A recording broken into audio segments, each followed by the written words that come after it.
पोईत करायचं चालू आहे नवरदेव नवरीसाठी. नवरदेवची आई आहे, नवरदेवची आत्या आहे, नवरदेवची मामी आहे, सगळ्या मिळून असे पोईत तयार करत आहेत. हे बघा येलो कलरचं फडकं आहे ते म्हणजे व्हाईट आहे आणि त्याला हळद लावून ते पिवळ्या कलरचं केलेलं आहे. इकडे धागा आहे आणि याला नाडा बोलतात आणि ज्वारीचे पिवळे दाणे केलेले आहेत. आणि ज्या पद्धतीने त्या करतायत हे बघा, 2-3 जणी लागतात त्याच्यात.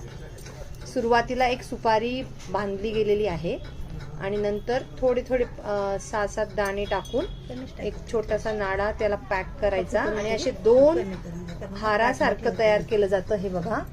आणि नंतर याची काय पद्धत आहे राजश्री? आता उद्या हळद लागल्यानंतर हे नवरदेवच्या गळ्यात दोन्ही घालायचे. अच्छा. नंतर मग लग्नाच्या वेळेस एक गळ्यातलं काढून एक नवरीला द्यायचं. ओके, मग नवरीला हळद लागेल का? नाही, हा, मेकअप चालू असतो ना त्यावेळेस देतात ते. लग्नाच्या दिवशी. ओके, हा, लग्नाच्या आधी. आणि नंतर मग दुसऱ्या दिवशी आपण हळद उतरवायचा कार्यक्रम करतो ना, हळद फेडायचं, त्यावेळेस ते एकमेकांच्या गळ्यातनं काढतात. हो वा.